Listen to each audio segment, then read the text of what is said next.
Okay, hopefully you can hear me. Hold on a minute because I cannot see the chat. Let me try to. Hold on now, I just closed the chat.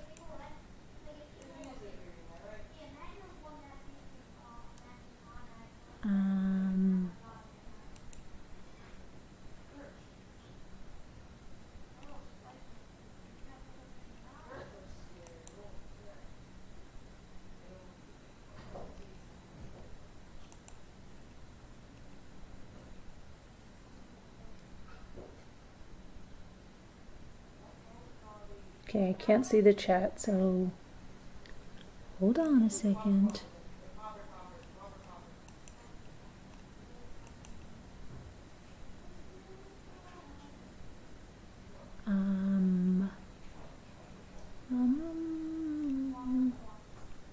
Okay. I can't see the chat, but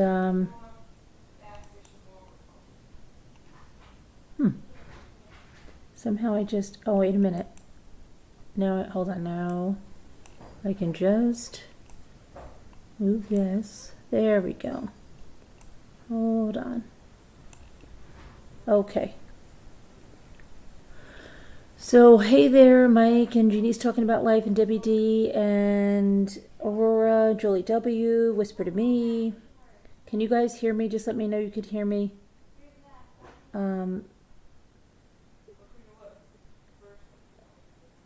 I just had some cheese and crackers. That's great. Farm Wife, Billy Boy Blue. Do it this way. Roar, Billy Boy Blue, Debbie D, Farm Wife, Jeannie's talking about life, Julie W, Mike, Rubbity Wub, Shay. Hey, good to see you, Shay. Tammy McD and Whisper to Me. Okay, let me go over here. I'm going to have to put this down so I don't keep the laptop on my lap and then make noises. Okay, and this is going to be just a little bit different because I can't, I don't know, without two monitors, I can't do a lot of my sharing with Streamlabs. I have to get onto, if I'm going to do that, I have to, I don't even know. Okay, but we're going to try to go through this. And then we'll probably have a reading or something.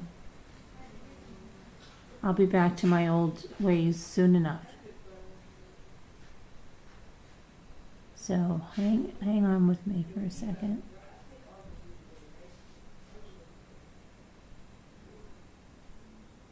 All right, so there's actually absolutely no lighting in this house, okay? It's the most bizarre thing I've ever seen, except if I go to that other room.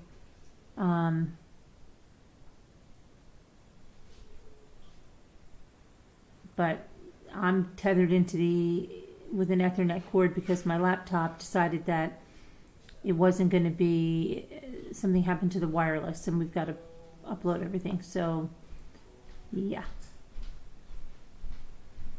So it's hard for me to share anything.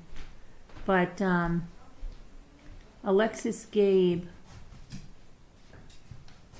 her ex-boyfriend, wrote down directions about where to find her body before he was killed by the police last month.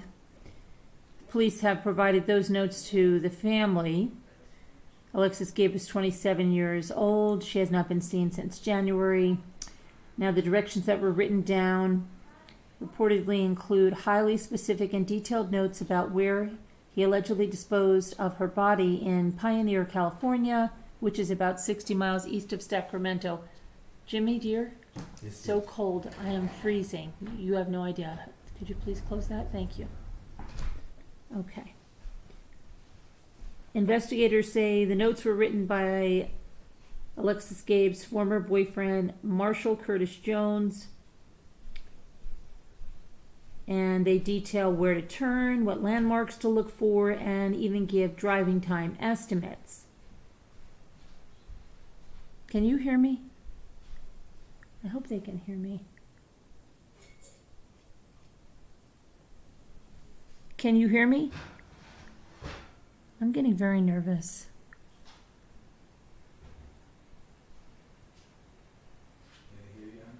I don't know.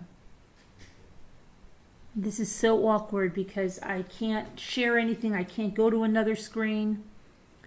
Why? Because I only have one monitor. I can't do that. I can't do what I normally do.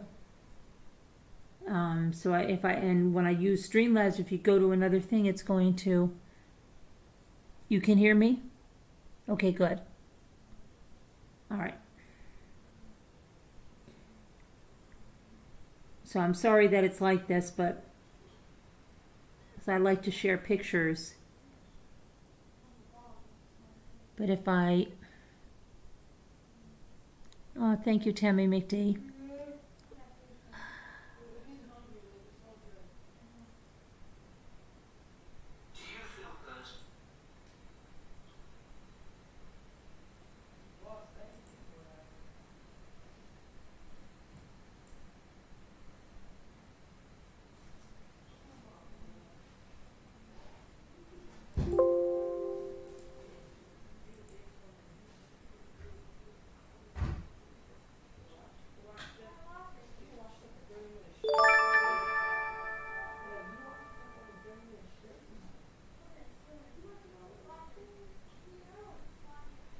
Hang on for 1 minute. Oh my goodness gracious. Nothing. No, not really. Because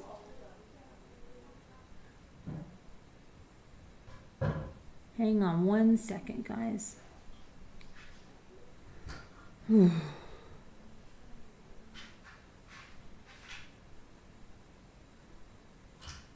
I just want to see if you have what I have.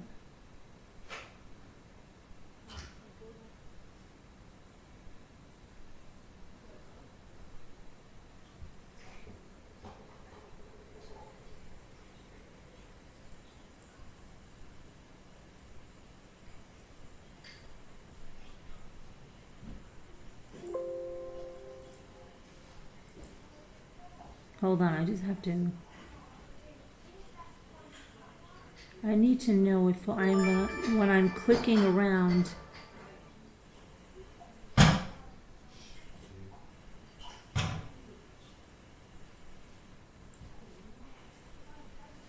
Can you tell me if the screen has ever, those of you who have been here through the, hi, cute kitty kitty, if the screen has ever changed or has it been completely on that one graphic the entire time?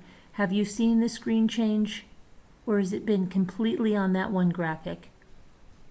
Just let me know that if you would. You just found your niece through marriage. Oh no. Oh gosh. So sorry, Full Heart and Hands. That's horrible. So sorry.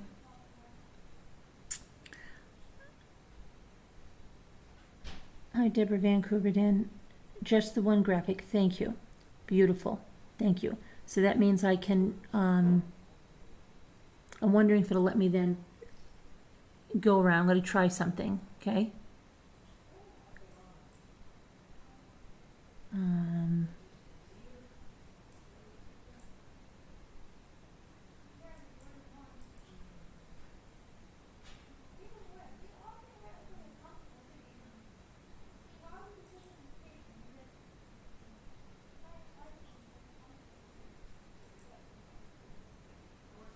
So it's not changing at all, right? Same graphic. No, it's not Farm Wife. I'm trying to see. So you can't see. Hello, Sassy Darcy. Sassy Darcy, why did you leave us the other night? And did you hate us? Same graphic. Okay, thank you guys. You're sick in bed? Oh no, Gilby. Sorry to hear that. Hi, Lorky. Debbie D. All right, let me go try to get, I'm going to try to see if I can do another graphic. Let me just try.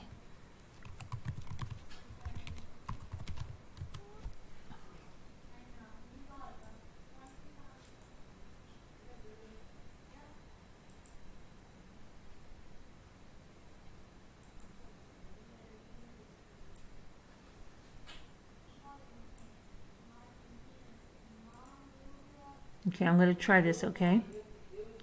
Hang on.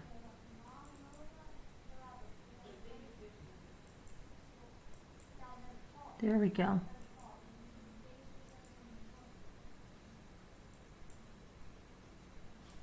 It's not going to be huge. Okay, but there we go. Then at least we can get the person we're talking about on. All right. That should be a different graphic now, right? Hi, Mary Beth. Okay, everybody, let me go back to our story then, okay?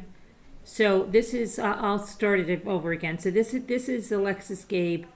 She's been missing since January, 27 years old.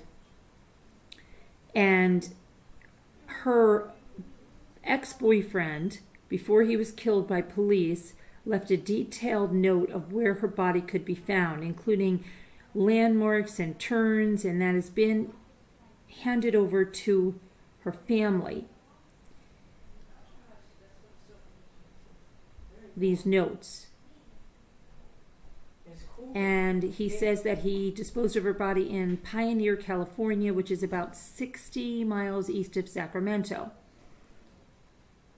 These notes were very detailed. They gave landmarks, like I said. They gave directions to turn and also driving time estimates. Earlier this year, it was determined by investigators that Alexis Gabe was the likely victim of homicide based on DNA, electronic and forensic evidence, and that her ex-boyfriend, whose name, get over here,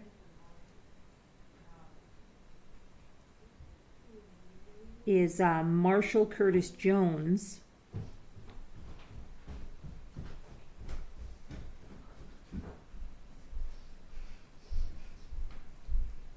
was responsible for her death. In June, police attempted to arrest Marshall Curtis Jones at an apartment complex near Seattle, but he charged at officers with a knife and police shot and killed him. A friend of that ex-boyfriend reportedly told police after he died that Jones called him weeks before Alexis Gabe went missing. The friend allegedly told police that Jones, the ex-boyfriend, was thinking about killing her and wanted to know where the best place to hide a body would be. According to a letter that police sent to Alexis Gabe's parents, and they in turn posted online. The friend allegedly told investigators that he and Jones concluded the best place to dispose of a body would be by placing it in a septic tank or burying the body in a forest area, the letter reads. The friend claims that he thought Jones was joking. Now, they have searched extensively for Alexis Gabe based on the information that was provided in the notes, but have thus far not located her remains. The search effort included draining more than 8 million gallons of water from a pond, and meanwhile, Alexis Gabe's parents are planning searches on their own, according to a Facebook group that they have for Alexis, but they are also holding out hope that she is alive, and they believe she may still be in the Bay Area. Until we find a body, we're just going to keep believing that she's still alive, said Gwen Gabe. So that's our first story. Okay, so let's get our next story up here.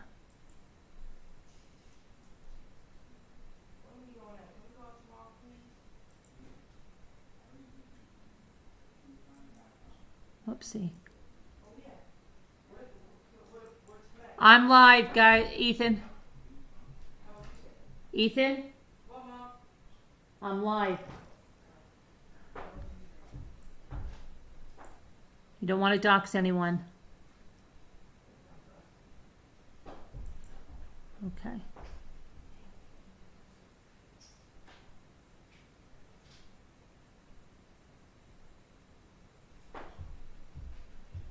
Hi, Tracy W. How are you?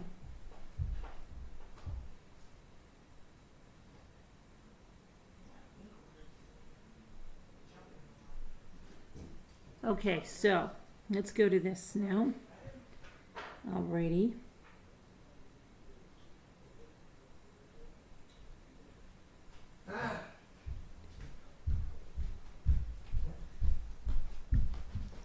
Now, did that just pass from one graphic to the next? Why are you opening that? It's so cold out. It's brownies out here. Okay, but Dad's cooling them off.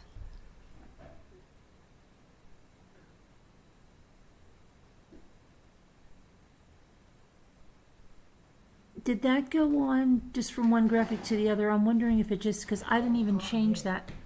I didn't even change that one.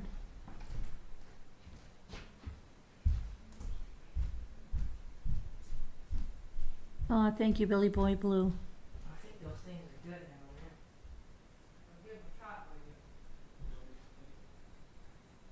I just wanna. Okay. I don't know. I'm just gonna hope so. We'll see. Oh, this is fun. This is fun. Okay.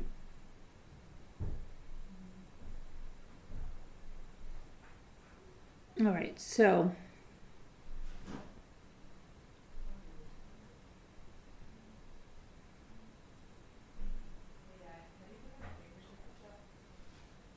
Heather Mack is in the headlines again after she stuffed her dead mom in a designer suitcase at an exotic resort, remember? And just a little, I don't know why she's making headlines again, but I've seen it on multiple sites. So, just in case you don't know her, she went on a family vacation to Bali, and then Sheila von Wiesel Mack was found bludgeoned to death inside a suitcase. The socialite's 25-year-old daughter, Heather Mack, and her 21-year-old then-boyfriend, Tommy Schaefer, are charged and convicted by an Indonesian court. Police say that Tommy Schaefer, bludgeoned von Wies Mack with a bowl, and then he and Heather Mack stuffed her body into a suitcase and attempted to flee the scene. Heather Mack was pregnant at the time and gave birth to a daughter in prison. When she turned 2, she was placed with a foster family in Bali. Now, Heather Mack is back in prison, this time in Illinois. Heather said that she was nervous about returning to the States and what could happen to her daughter when she is exposed to the media attention surrounding her mother. A judge has ruled that the little girl will remain with the Indonesian woman who has raised her in Bali. So, let me go into this other stuff about Heather Mack.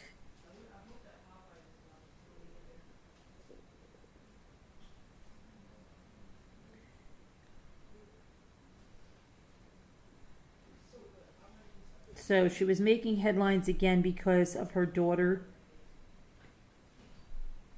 But a judge back in June said that 7-year-old Estelle Schaefer, known as Stella, that she is going to remain in Indonesia with the primary caretaker who she sees as her mother. The caretaker, Oshar Swartama, confirmed for Cook County Judge Stephanie Miller that she has arrived in Illinois and had reunited with 7-year-old Estelle Schaefer, known as Stella. The child's therapist previously told the judge there's no question that Stella perceives Swartama as her mother and the primary caretaker in her life. Miller said last week she would temporarily place the girl with Swartama but it became unclear whether Swartama could get to Chicago by Friday as necessary. Heather Mack, on the other hand, told the judge the week before that she'd prefer her daughter to go to Diana Ellis of Beverly Hills. And Ellis's attorney, Enrico Mirabelli, raised several questions during that Zoom in June where Swartama asked where Swartama would be living, asked about Swartama's finances, and her access to transportation. Stella's court-appointed advocate, Teresa Secco, told the judge that The lease on Swartama's home in suburban Chicago doesn't begin until July 10th. Seiko said that she knew where Swartama planned to stay in the meantime, but she didn't want to disclose the location. Seiko confirmed for the judge that Swartama would be living in Illinois, so she's going to be relocating. I have every reason to believe that Stella, from right now, is going to be safe and in good hands, Seiko said. The judge did order attorney Vanessa Favia to deliver Stella's passport to Seiko within 2 weeks. Favia has cared for Stella since the child arrived in the United States in November.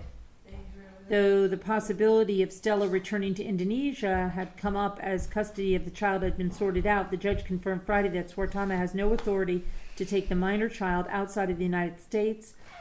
Also seeking custody of Stella are her paternal grandmother, Kia Walker, and Heather Mack's cousin, Lisa Hellman of Colorado. Stella came here with her mother after Heather Mack was released from prison in Indonesia and deported. An indictment was then unsealed in Chicago's federal court alleging Mack and her one-time boyfriend Tommy Schaefer plotted the overseas killing of Heather Mack's mother, Sheila von Weiss Mack. Heather was held in Chicago's Metropolitan Correctional Center ever since, though Stella initially went to live with Favia. That arrangement has ended because of apparent medical issues with Favia's family. Von Weiss Mack's body was discovered inside a suitcase outside the St. Regis Bali Resort on August 12th of 2014. Mack and Schaefer were arrested the next day, prosecuted in Indonesia. Tommy Schaefer was sentenced to 18 years in prison for beating Von Weissel Mack to death, and Heather Mack was sentenced to 10 years for helping. And she gave birth again to Stella during the 2015 trial in prison. So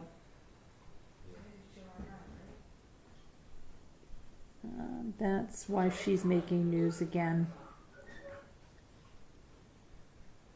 So they killed her mother. He only got 18 years. She helped. She only got 10 years.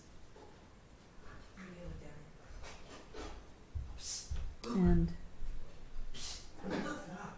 Heather, let's see here. So she was released in 2021 and immediately arrested again when she returned to Chicago.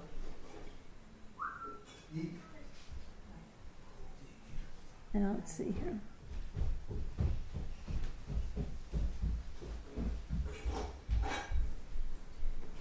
All right, let's see what else we have here.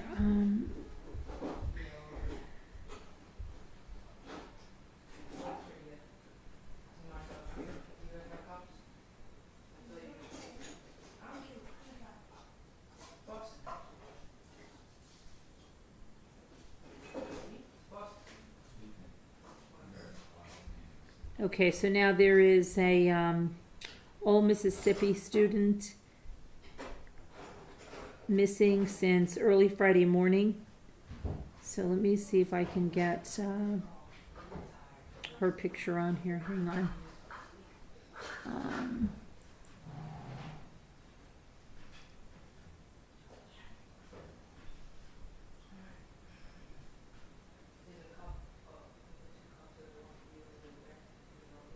I just don't understand if I don't understand how this graphic changed.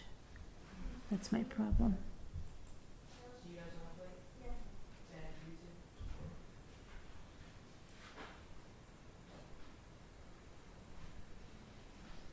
Hi Pamela, Patrick. Hi Deidre. Because I didn't change the screen capture, so I'm just wondering.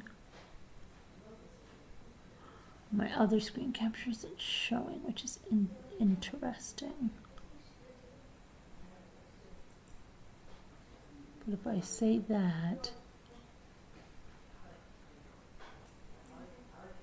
I'm going to put you on that for a second to see if that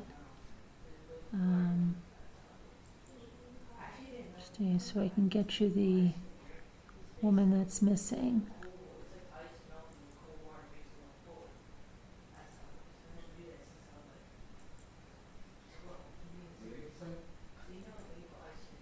right, now I'm going to change it. Okay. So that's the woman that's missing. Sorry for this convoluted way that we're doing this, okay?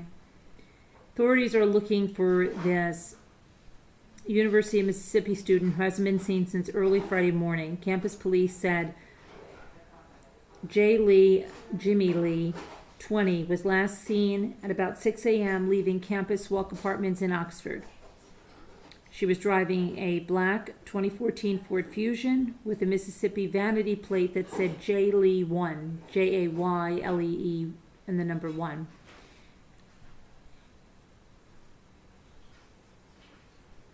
She was wearing a silver robe or a housecoat, gold sleeping cap, gray slippers. She is described as 5'7", 120 pounds, with black and blonde hair and brown eyes. Anyone with information should contact the University of Mississippi Police Department, 662-915-7534. And I don't see any other details there regarding that, so hopefully she's found alive and well. That's sad. Okay.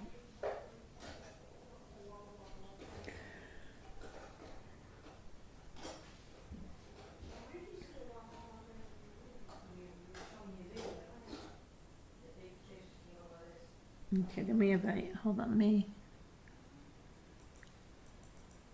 change the graphic again.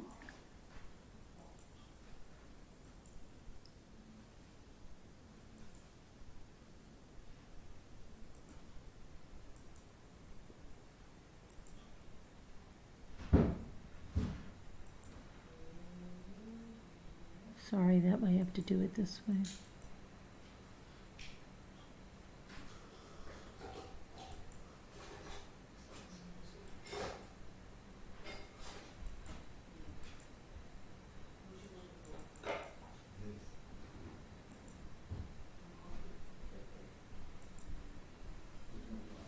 Okay, so this is the guy you might remember. We did cover this. The Missouri man that was convicted in April in the brutal 2019 beating death of his pregnant wife. He was sentenced to life in prison without parole last week. Jennifer Rothwell was 6 weeks pregnant when she was killed. And during a search of her history on her phone, she had looked up the phrase, "what to do if your husband is upset you are pregnant," and that was shortly before she was killed. Now, Bo Rothwell argued in court for a manslaughter conviction instead of first-degree murder, claiming that he killed his wife in November of 2019 during a heated argument over an affair that he was having. During the trial, he described how he hit Jennifer in the head with a mallet, and then he hit her again as she tried to get away. But prosecutors argued that Rothwell had planned out her murder, writing a list of pros and cons about whether to leave the marriage. And Jennifer Rothwell's search on her phone was part of the prosecution's evidence. They also played a video of Rothwell buying cleaning products the day before Jennifer was reported missing. Investigators later found bleach bottles in the couple's suburban St. Louis home, as well as a wet carpet that had Jennifer's blood on it. The prosecuting attorney, Wesley Bell, said he was pleased with the sentence. And I quote him saying, "We issued this case of murder first, and as was stated in sentencing today, we never made any other offers. That was not an option. We felt this individual needed to be held accountable for his actions, and that's what we were intent on doing." Rothwell told his wife's family during sentencing that words cannot describe how sorry I am. This should have never happened. Jennifer's mother said in a video call to the court that her daughter was a bright light in our lives. We thought we would have more than 28 years with her. Gone are the moments of joy with friends and relatives. Rothwell was also sentenced to 4 years each for convictions on charges of tampering with evidence and abandonment of a corpse. So yeah, we talked about that guy extensively back in the early spring.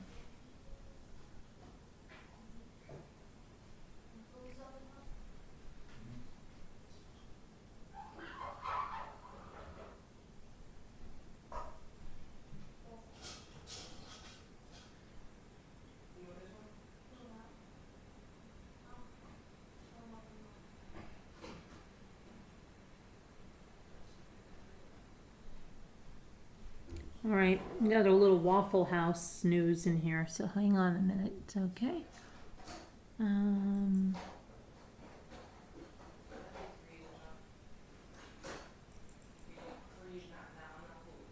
Just gonna change our graphic here, old school style.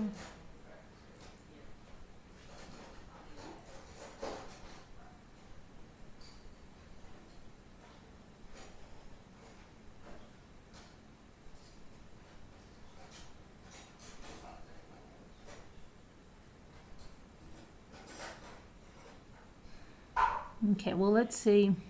Hold on a minute. We're going to get to that other one in a second. But first, we're going to do this. We're going to go back to our captured yoga teacher who allegedly killed the cyclist, okay?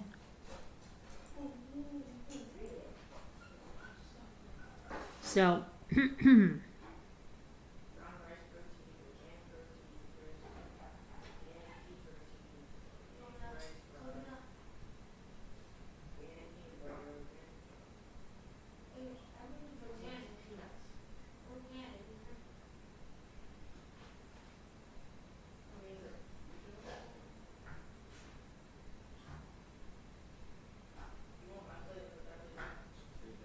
so that's Caitlin Armstrong, the Texas yoga teacher that's charged with shooting a romantic rival to death.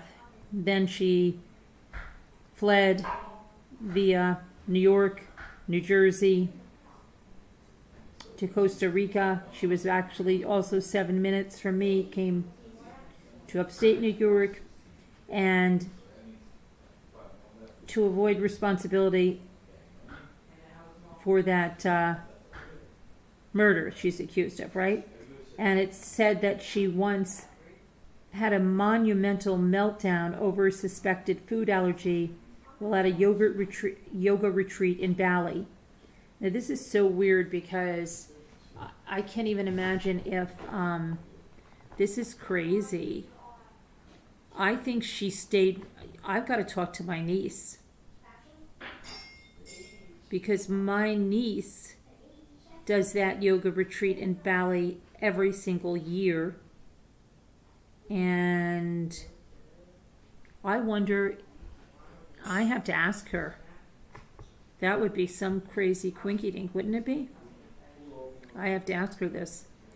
Caitlin, who was a real estate agent when she traveled to Indonesia's top tourist destination in January of 2018, spent 4 weeks in Canggu, Bali, studying to teach Vinyasa Yoga, the same technique she was teaching. I'm going to have to look through my niece's pictures, too, of her, because my niece stays there for like 3 months and does this. And was definitely doing it in 2018. That's interesting.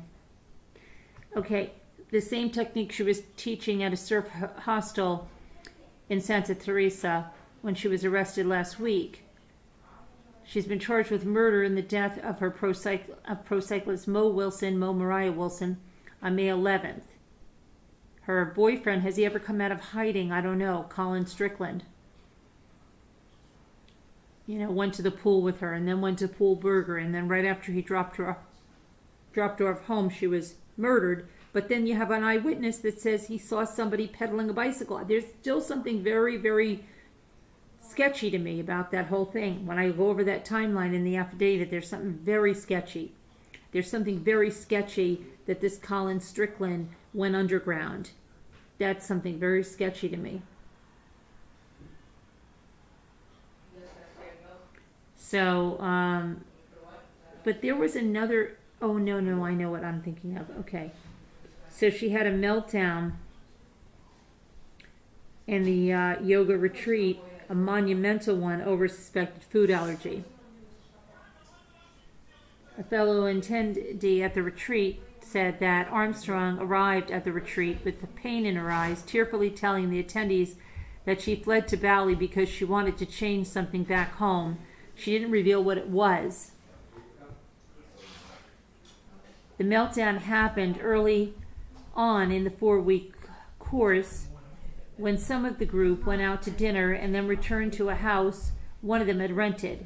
She had some sort of minor panic attack because she was having a small allergic reaction to some of the food. She really overreacted, the attendee said. Armstrong had been quiet and reserved up until then, they said, but when a small rash appeared on her chest, she began shaking and hyperventilating. It seemed like a bit of an overreaction to what was happening. She was quite anxious, just kind of shaking and breathing heavily. It was unnecessary to react like that. Everyone knew what was happening. It was, a whole scene.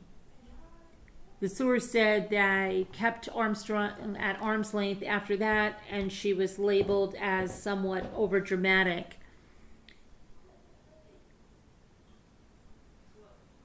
She did seem to be a happier person towards the end of the retreat. Investigators say, let's see here. Okay, so that's a little more about that. Let's see. Now we're going to go to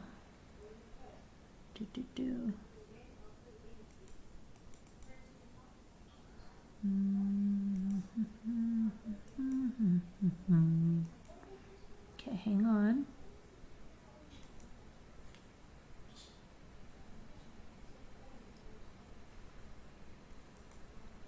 I want to look at this.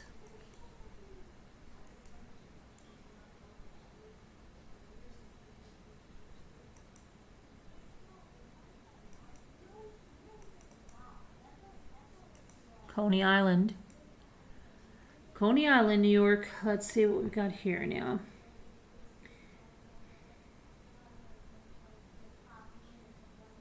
Shooting.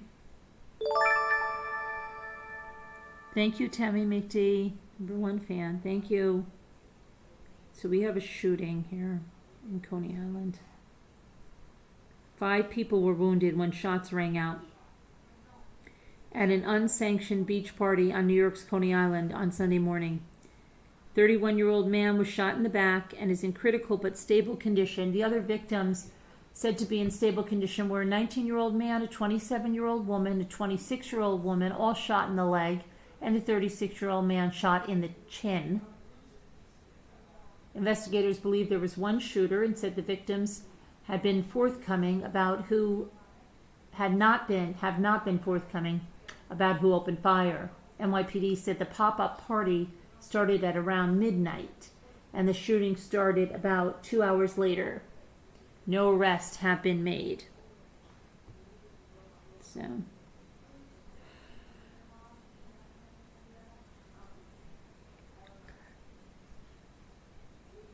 okay, let's go to our next thing here.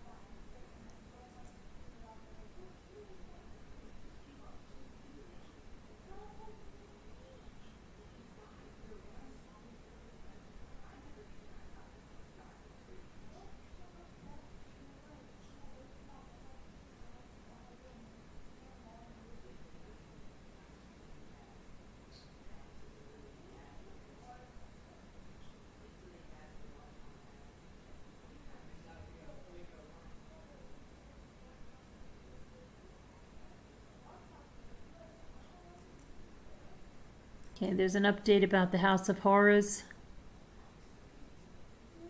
The siblings that were placed into abusive situations, right? Go here. The Turpins. Okay, so let's go to the Turpins.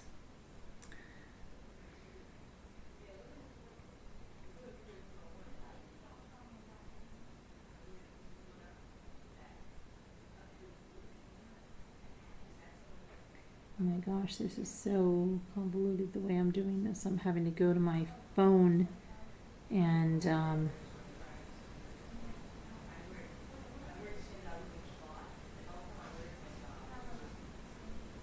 Come on.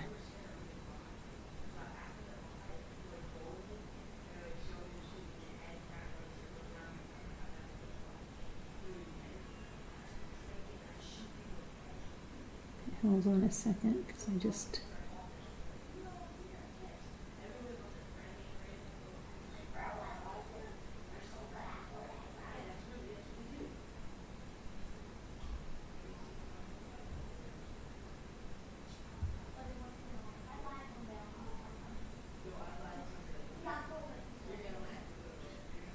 Hang on.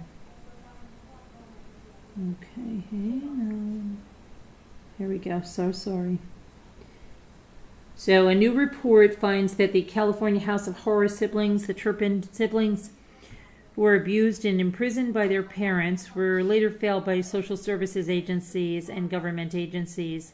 There's a 630-page report found that some of the rescued children were replaced, and we did talk about this a little while ago, with other abusive caregivers, while authorities also failed to distribute money that was raised for the siblings, causing some to go hungry and without shelter. In January of 2018, police in Riverside, California, rescued the 13 siblings ranging in age from 2 to 29.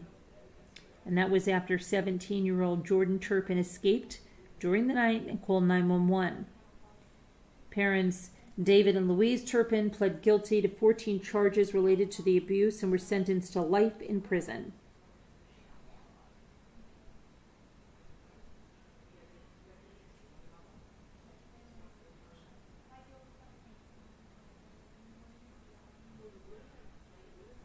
So there's a 630-page report. No, I mean, we could go through this. It's 630 pages. 630 pages.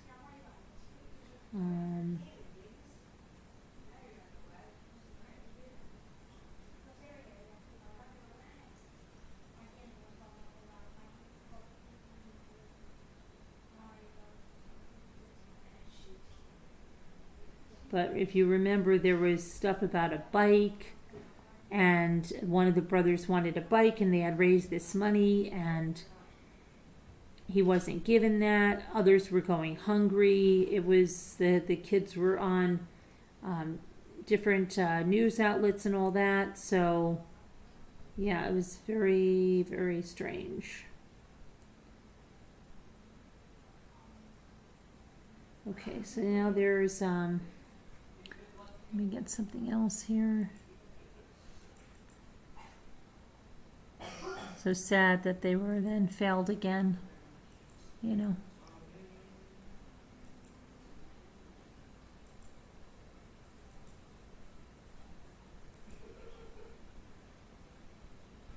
Okay, this is the one I want to do next. All right. And this is so bad. I hate doing it like this. But what are we gonna do?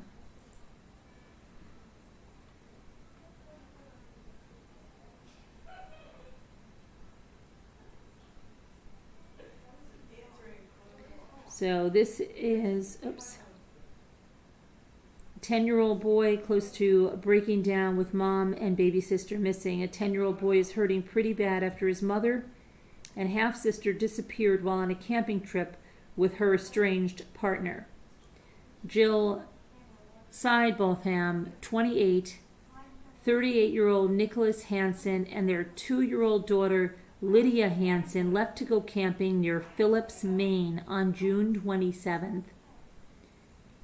Even though the couple was no longer together and they were separated, they went on this camping trip with their 2-year-old daughter. And Jill, the mother of the 2-year-old and the 10-year-old, her phone was turned off since June 28th. And the partner, the estranged partner, his phone had been turned off since June 29th. They were supposed to return home on June 30th. Police in Sanford, where Sidebotham lives with her parents, say they have determined that the family went to a Walmart in Mexico, Maine on July 2nd and bought groceries. Police said they saw no concerning signs in surveillance video from the store, but Sidebotham's parents aren't so sure, and they say that 10-year-old Braden Sidebotham Farmer is suffering. He is trying so hard to keep it in. I think he's just one step away from breaking down, said Ron Sidebotham, grandfather. He's trying to not let it get to him, but I can tell he gets snappy once in a while, and he's never like that. He's never snappy. He's such a good boy. For him to be snapping like that the past couple of days is out of character for him. Sidebotham said that Nicholas Hansen, that estranged partner, is a known abuser, and he's worried because the man had an obsession with Jill. He was arrested twice on domestic violence charges when he was with Jill. And Ron Sidebotham said that his wife, Cotty, tried to convince Jill, who is engaged to another man. That's a little bit odd. Okay, she's engaged to another man, but she went on this camping trip with this estranged partner and their 2-year-old daughter, and the mother, Cotty, tried to convince her to no avail not to go with Hansen. My daughter, of course, ends everything with, "It will be fine."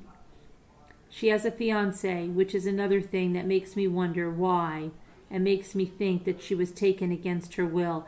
As for Braden, Sidebotham said he's really missing his little sister. He loves his little sister so much, and she loves him. They're inseparable. They'll just laugh and laugh and laugh. He never gets upset with her. He worships the ground that she walks on.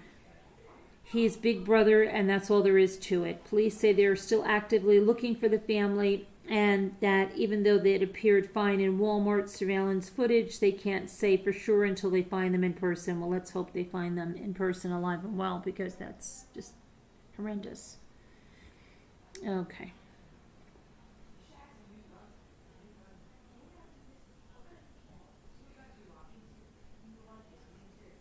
Okay, I'm going to go to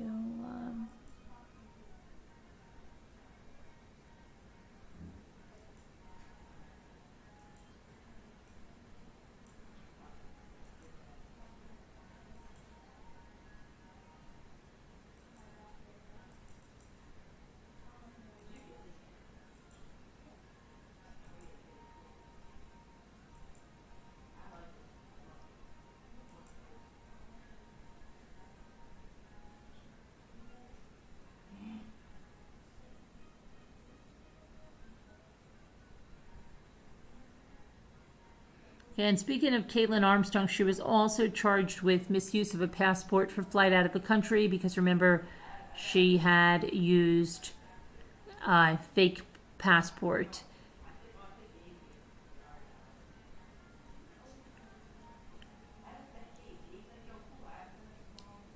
Okay, I'm trying to get this one up here. Okay.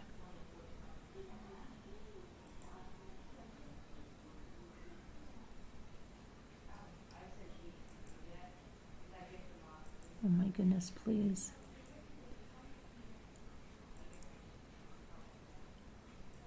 Okay. Let me just change this graphic. We're going to talk about another missing person. So sorry. There we go. Okay. Oh my goodness. What is up with this?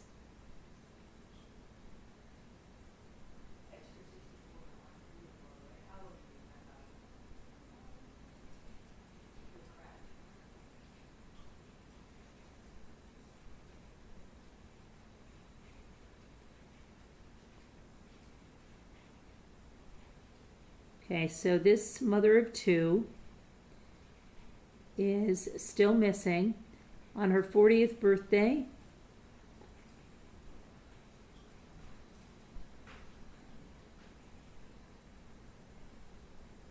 okay, so no, I'm sorry, it's not her 40th birthday, but she is 40 years old.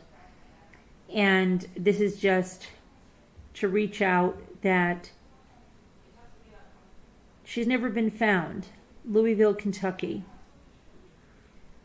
In January 7th, it was over 10 years since she went missing.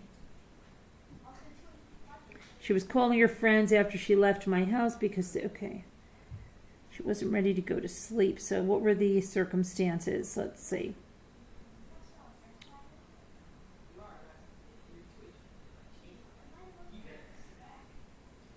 Oh my gosh, my thing is stuck here. Hold on a second.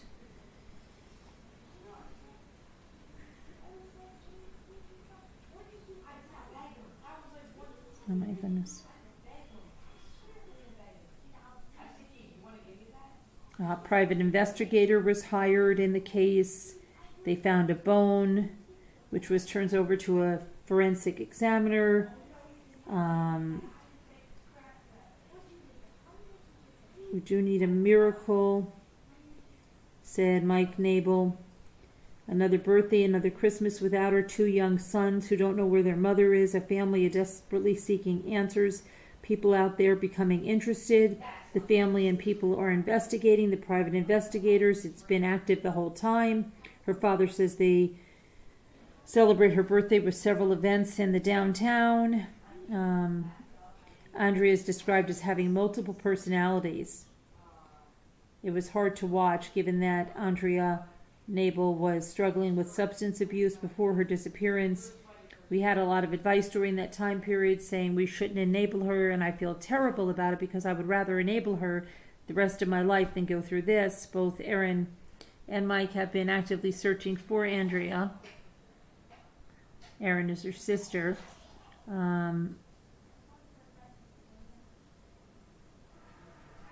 Aaron was the last one to see her alive. She was calling her friends after she left my house because she wasn't ready to go to sleep. She was wanting to stay up and hang out and probably distract herself.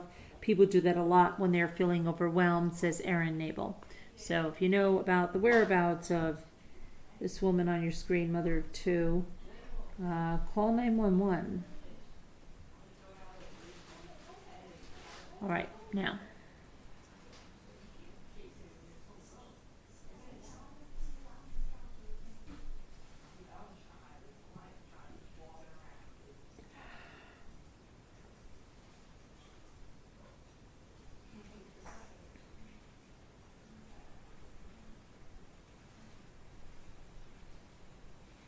Okay, so let me go to the next thing now.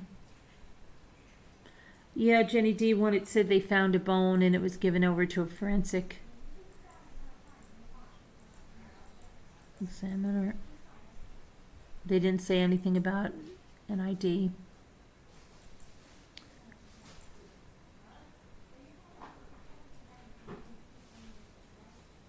All right, let me go to the next thing here. The next one I want to do.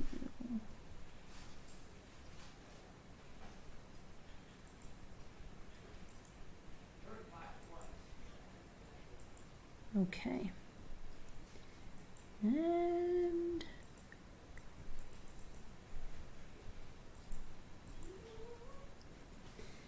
okay. So a 19-year-old Tennessee volunteer firefighter has been arrested and charged with starting several fires in Waverly that damaged a number of buildings, including a Masonic lodge and a church. TBI, Tennessee Bureau of Investigation, said that Leslie Winchester started his string of arsons with a fire in June and 4 others taking place between July 1st and July 8th. TBI said in addition to the church and the lodge, a vacant house and a former fire hall were set afire. 5 buildings were damaged or destroyed by fires. Officers obtained warrants on Friday charging Winchester with 3 counts of aggravated arson, 6 counts of criminal trespassing, and 6 counts of vandalism. He was arrested on Saturday morning, booked into the Humphrey County Jail, where he's being held on $1.75 million bond, and it is an ongoing investigation by the TBI. He doesn't look too happy, does he? Okay. Let's look at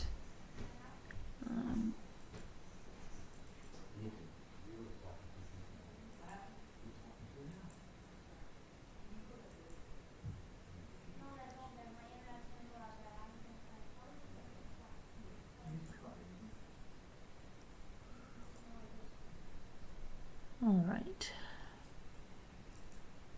Next one is about a mother that said the airline lost her child.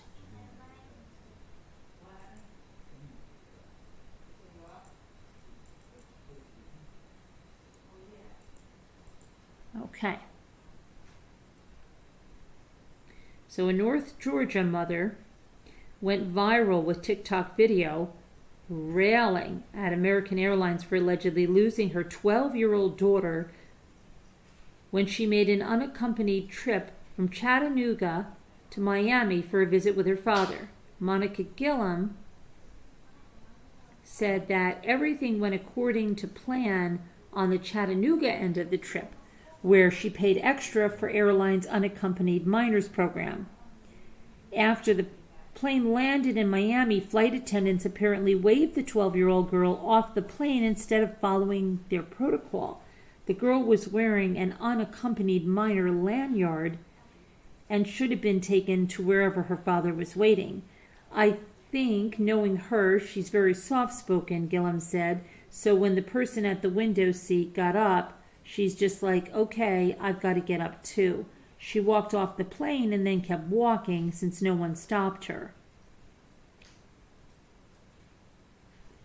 It turns out the flight attendants wave her off the plane and say bye, and then she didn't know what to do, so she just kept on going because they were telling her bye, so she kept on walking, she said in her TikTok video. So she's going through the airport with that billboard on her that she was an unaccompanied minor in one of the largest human trafficking hubs in the country, Gillum said. The girl had begun texting her father as soon as she got off the plane. He was in line for his gate pass when he got a text from her, and he said, I'm just going to stand still, and if you're comfortable reading the signs, I'm going to try to get you to me as quickly as possible. And so that's what they did.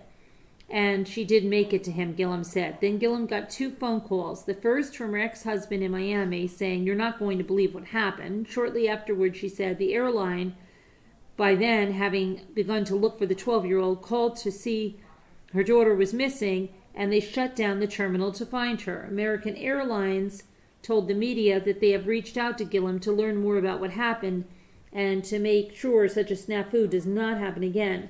Gillum also blamed the Miami airport and the Transportation Security Agency for the incident, although neither of those organizations were connected with Americans' unaccompanied minors program. So, well, not a good thing, right? Yeah. Yeah.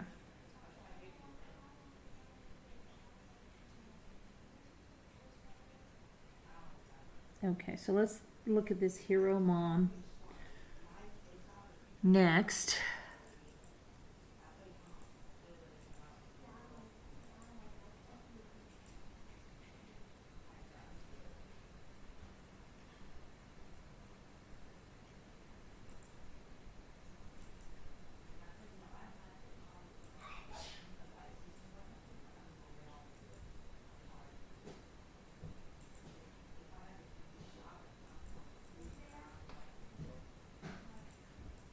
Okay. So, wow. Heroic New Mexico mother sprang atop her SUV earlier this month when a carjacker attempted to steal the vehicle with her 2 young children inside. Melanie Maldonado, 33, had parked her white Hyundai Santa Fe in front of a store in Hobbs, New Mexico. Shay, are you still here? Is that near you? On July 4th, so she could buy a baby bottle.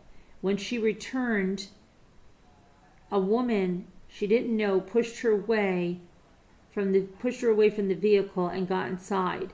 So she parked and left her children in the car to get a baby bottle.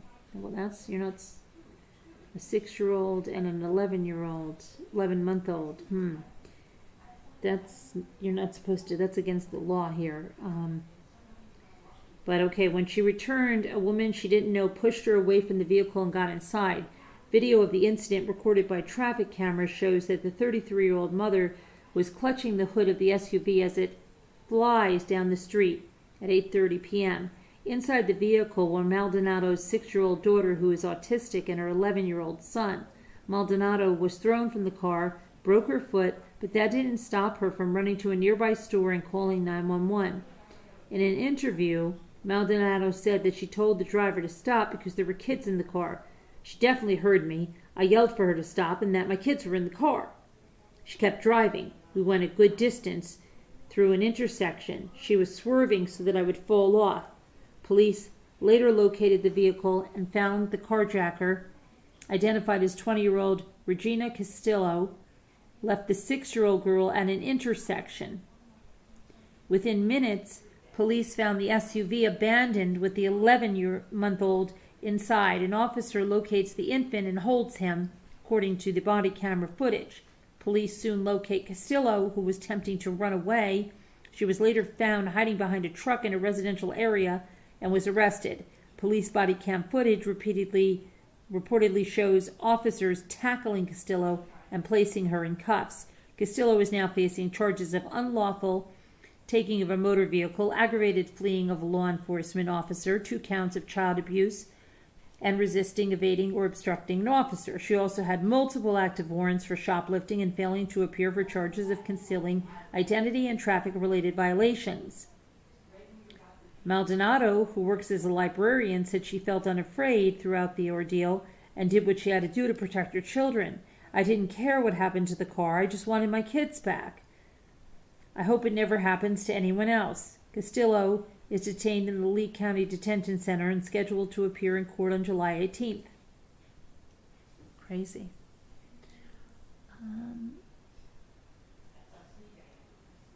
Shay, south of here. Oh, there you are, Shay.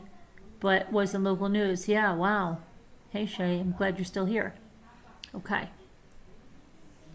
Let's go to the next headline here. All right. So I think we will look at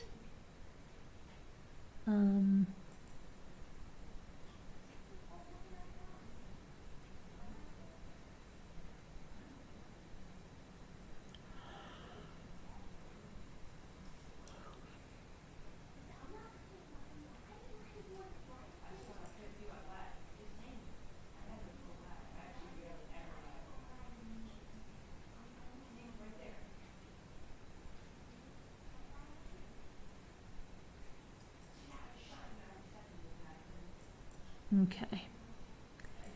We're going to do this one.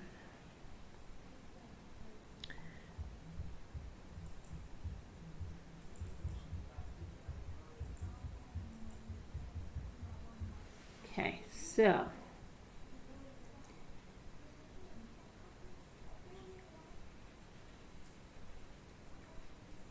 hold on a second. Just got my oops. Okay.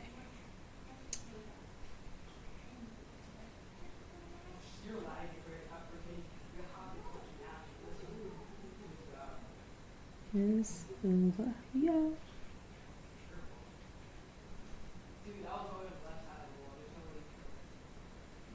Here we go. All right, so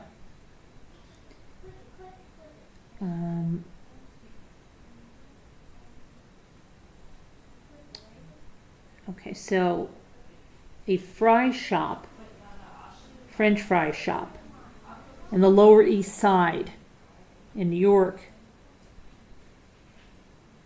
had a trio of women who allegedly trashed it because of a $1.75 charge for dipping sauce. And because they were so upset about the $1.75 charge, they left behind $25,000 in damages. They terrified staffers, the owner of the business, and the owner of the business. And just as bad were the more than 20 people who celebrated the mayhem and did nothing to stop it, said Bell Fries, who's the proprietor, said Bell Fries proprietor Annalie Schlossberg. Not only were the women crazy, destructive animals, but everyone just stood and watched, said the 23-year-old entrepreneur. Everyone outside was recording and laughing and cheering on the girls, which is the most disgusting part. Schlossberg, whose 2-year-old eatery is in the heart of Hell's Square, said she plans on increasing security to keep her employees safe. I'm thinking I'm going to need a bouncer.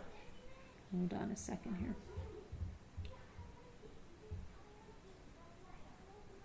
The women went ballistic, tearing down the plexiglass COVID guard along the counter, ripping out the cash register, hurling glass bottles and stools at employees. I felt so angry because I couldn't do anything. These are ladies, said the fry cook, Rafael Nunez, 38 years old, who captured the insanity on his phone. I had knives in the shop, but I can't use those. Recording was the only way to defend myself. Employee Maria Baez, 33, who needed a staple in her head after being struck by one of the tablet cash registers, said she hasn't left her house since the incident. She was appalled as the onlookers who appeared to revel in the chaos. I'm barely 5 feet tall. I couldn't defend myself. I've never felt so cornered and attacked. My co-workers couldn't jump in, otherwise the whole crowd may have come at them. I told Annalie I'm still afraid. She added, I don't think I'll ever be the same. Police arrived shortly after the blitz ended, and with blood dripping down her own head, Baez helped cops identify the alleged attackers. I never thought this was something that would happen to me. I don't even feel like I'm going to work because as a mother, my priority is getting home to my child. Like Baez, Nunez is frightened to return to work. I'm thinking about sticking around with the job, but I'm worried about something like this might happen again, he said. The 3 women appeared before Judge Jonathan Svetke in Manhattan Criminal Court on Friday on assault charges. Assistant District Attorney Kelly Moran requested grand jury proceedings for Plasencia and Johnson, and the 2 are due back in court next month. Azoria, who allegedly hit an officer while she was being arrested, was held on a bail of $5,000 cash or $25,000 bond.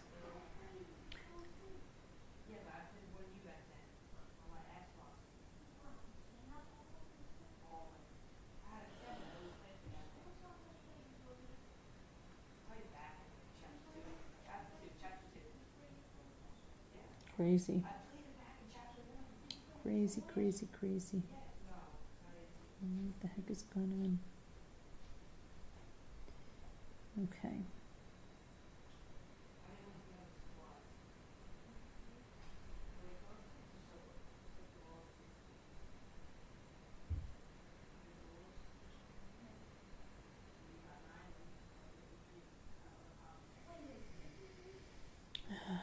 Okay.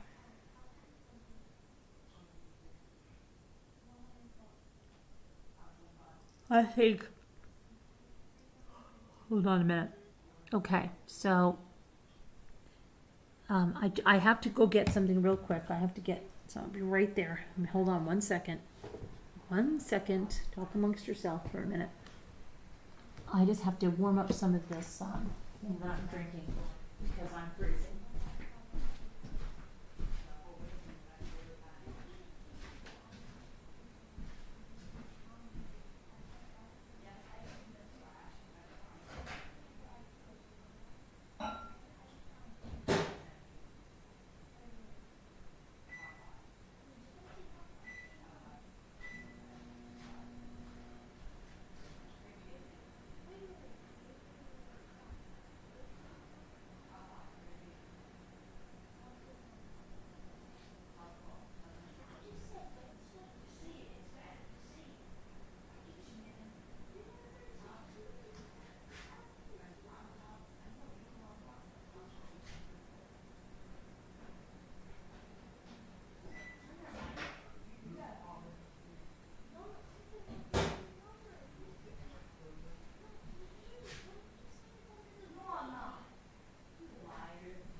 Okay, so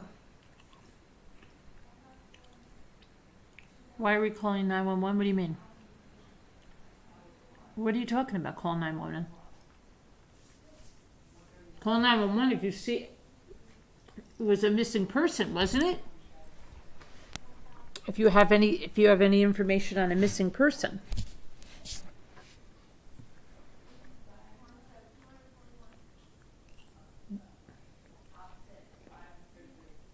How old were the hooligan women? Let me see.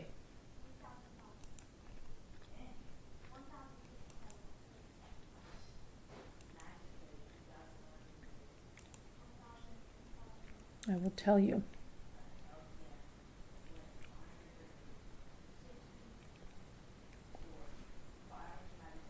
Let's see if it's in here. The owner of the business was 23. I don't think they gave. Oh, yes. Okay. The furious French fry fiasco unfolded July 3rd when Pearl Ozonia, 27, Chitara Placencia, 25, and Tatiana Johnson, 23, were asked to pay $1.75 for extra dipping sauce. Okay? They did not want to pay for the extra dipping sauce. Are you kidding me? $1.75? We're not paying for it. No, they weren't paying for it.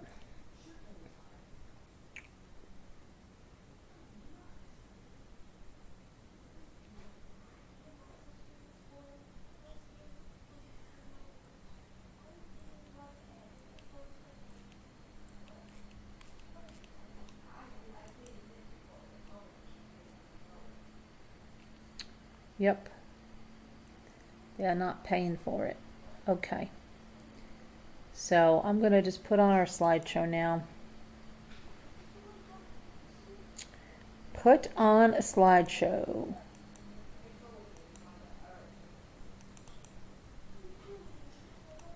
Why can't we go to the slideshow?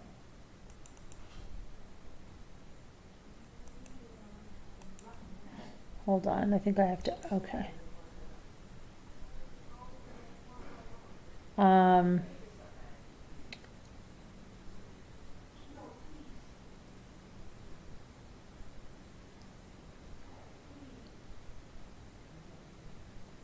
And then I'm going to talk to you.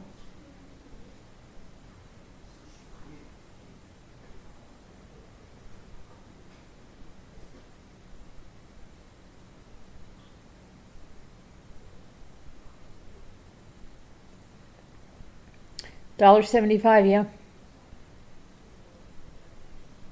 Carolyn, my computer won't let me send you a super chat right now. So she sent one for me, and I will send one for her when I figure out why I can't. It's my birthday. It's your birthday? Happy birthday, Tracy W. You want to spend time? Oh, happy birthday, Tracy W. Happy birthday.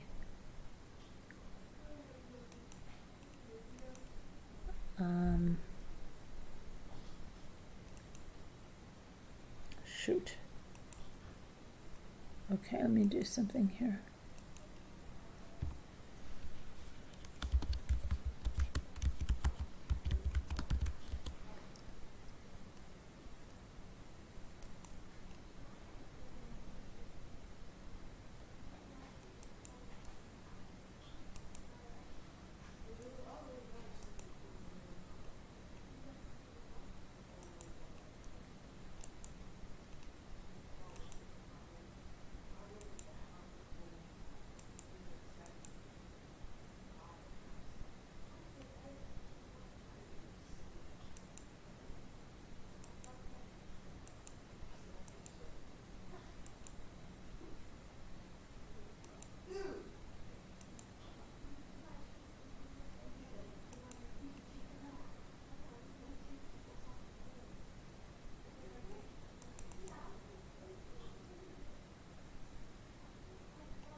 What's up with this? What's up with this?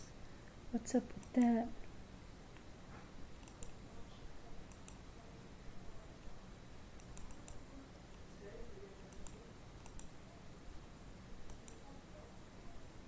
There you go. That's for you, Tracy W. Happy birthday. Happy birthday to you. And happy birthday to Tracy Thomas. It was her birthday too. Happy birthday to you. Yay!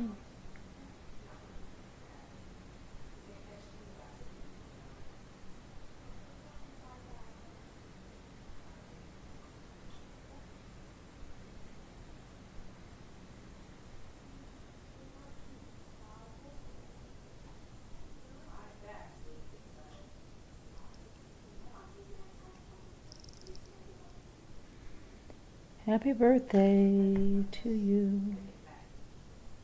Yay.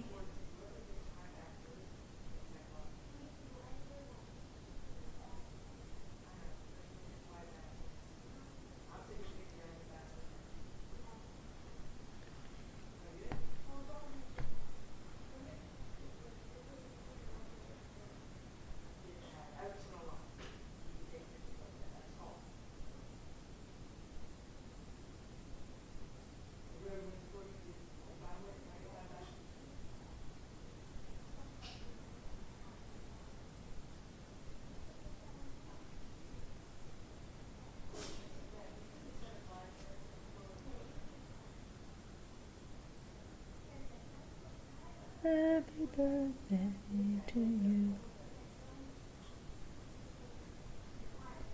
Many more. Yeah, Tracy, you should come to the members. We're going to be finishing, maybe finishing the Sociopath Next Door. I'll send you the number to call in on and go with us. Okay? Because we're going to go, I'm going to start right now.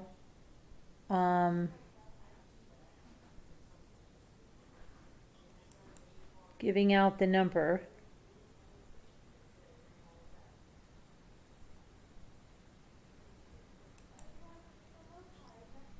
I'm going to copy the invitation. All right. And I'm going to put it in the members. I'll put the slideshow back on now for a minute.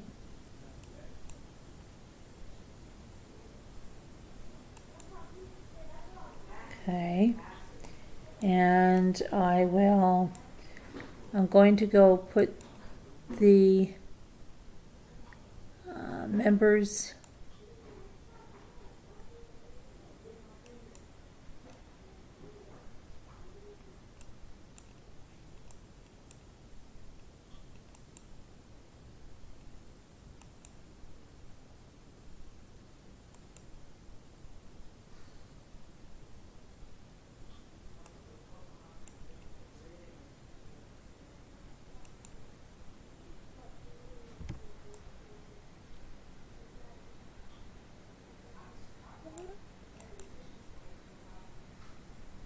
Okay.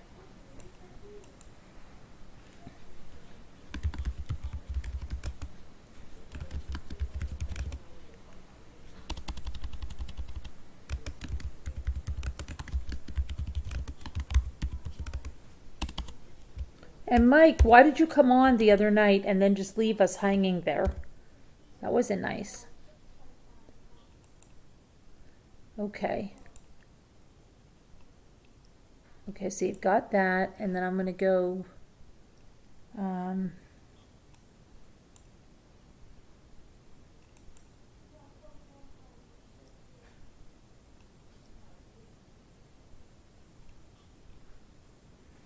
okay, and Tracy, you should be able to see it on the community tab, but just in case you can't,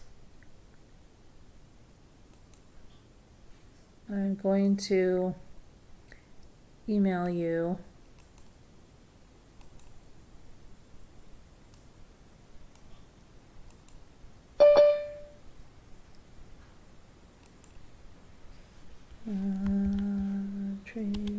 CW.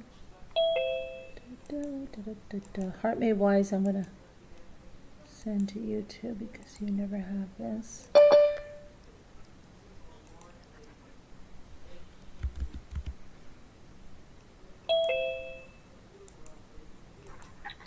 Hello, everyone. Hello, Bobbity Bob. Hello, Tammy. Hi, Tammy. Hello, Robbity Bob. Okay, let me see here now.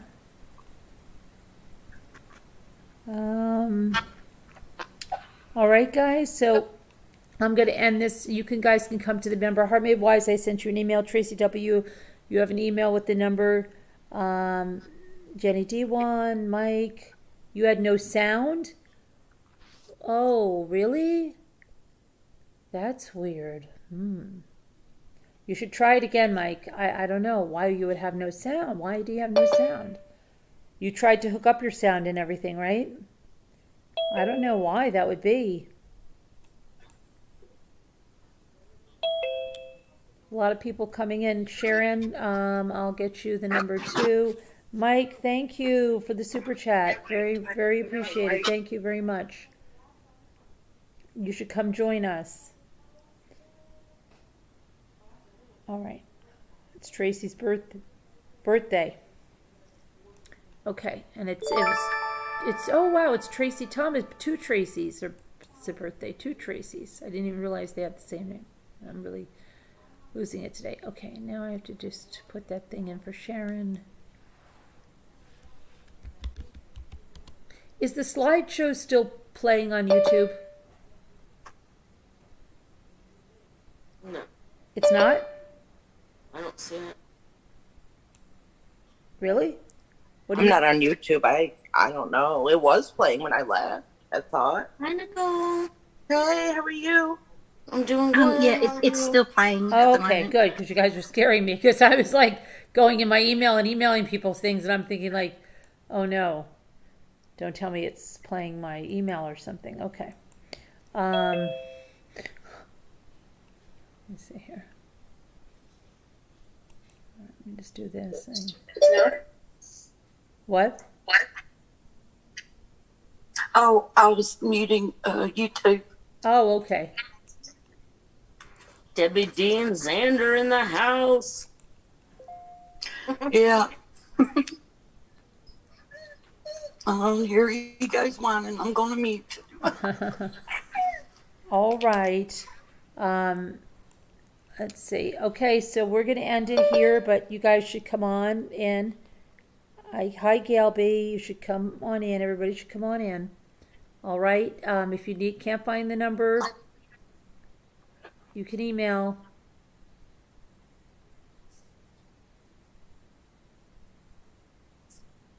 Okay, everybody. You could come in, Julie W. You're a member. Come on in. All right, everybody. We'll see you later. Okay, Deborah.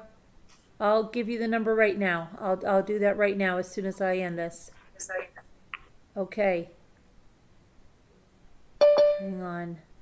All right, bye everybody. Thank you guys so much for the super chats and everything. We'll see you tomorrow. Everybody have a good night. Good night, everyone. Okay, so I've got to end this. Good night, everyone. Hold on a minute. Why isn't this stream ending? Something's saying, oh, are you sure you want to exit while live? No. What do you mean? Okay, cancel. I've got to go to YouTube and get rid of this. YouTube Studio. Come on. Content. Live.